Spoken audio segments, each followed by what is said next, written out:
વિદ્યાર્થીઓને વાલીઓ એડમિશન કમિટીએ બધું ગૂંચવી નાખ્યું છે. સિંગલ યુઝર આઈડી પિન અને ડબલ યુઝર આઈડી પિન આમાં ભેદભાવ થઈ ગયો છે, બરાબર.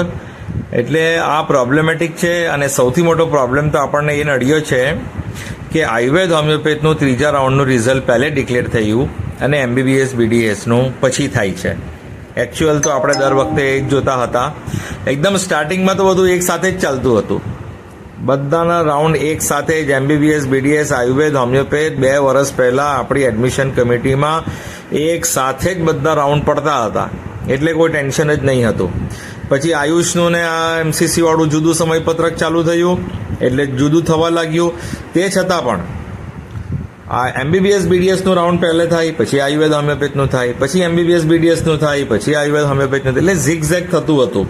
પણ આ વર્ષે પ્રોબ્લેમ તો ડિલે એટલું બધું કરી નાખ્યું, સીટ વધવાના કારણે વધશે કરીને NMCની બી બહુ મોકાણ છે. NMCએ બી હેરાન કરી નાખ્યા અને એણે એટલું બધું મોડું કરી નાખ્યું કે આયુષવાળાએ પહેલે રિઝલ્ટ ડિક્લેર કર્યું. એટલે એનું નુકસાન આપણને થયું કે એડમિશન કમિટીએ પણ આયુષનું રિઝલ્ટ પહેલે ડિક્લેર કરી દીધું. હવે આનો તો એક જ ઉપાય છે. આ 6,381 સ્ટુડન્ટ જેવા બધાને બહાર કાઢી નાખ્યા છે. જો એમાંથી કેટલા ઘણા બધા એવા છે કે જેમનો સ્કોર સારો છે અને એમની ઈચ્છા છે કે અમને MBBS મળે તો અમારે MBBS લેવું છે, ને MBBS ના મળે તો પછી અમે આયુર્વેદ હોમિયોપેથ લઈશું, એ રીતની જે ઈચ્છા હતી.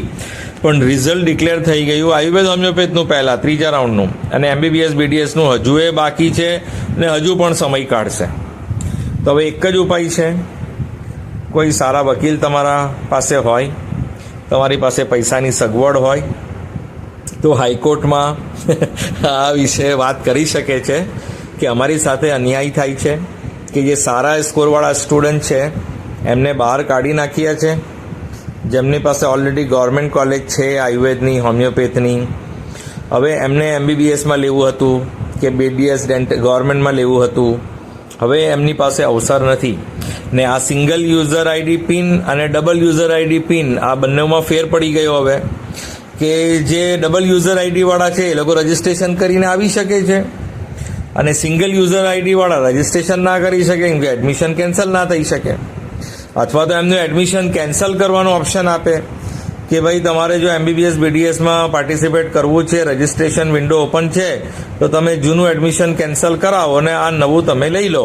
પછી તમે આયુર્વેદ હોમિયોપેથમાં નહીં લઈ શકો, એ વસ્તુ બરાબર કે તમે એક વખત એડમિશન કેન્સલ કરવાનો અવસર આપો, પછી તમે ભલે અમને ચોથા રાઉન્ડમાં આયુર્વેદ હોમિયોપેથમાં નહીં લેતા, પણ MBBS BDSમાં અમને ત્રીજા રાઉન્ડ, ચોથા રાઉન્ડ, એક્સટેન્ડેડ રાઉન્ડમાં તો અમને અવસર આપો. તો એ રીતે કરવું પડે તમારે. એટલે MBBS BDSનું રિઝલ્ટ ડિક્લેર થાય તે પહેલાં તમારે હાઈકોર્ટમાં અપીલ કરવી પડે, અથવા તો તમારે એડમિશન કમિટીને મળવું પડે. વાલી મંડળવાળા શું કહે છે, વિદ્યાર્થીઓને બધા એડમિશન કમિટીને વાત કરે કે આવું ના કરો, અમને પણ અવસર આપો. કેમ કે રિઝલ્ટ પહેલાં ડિક્લેર થયું એટલે પ્રોબ્લેમ થયો. આયુર્વેદ હોમિયોપેથનું રિઝલ્ટ પછી ડિક્લેર થતે તો આવો પ્રોબ્લેમ જ નહીં આવતે. હવે તમારા ઉપર છે તમારે શું કરવું છે, તમે શું વિચારી રહ્યા છો.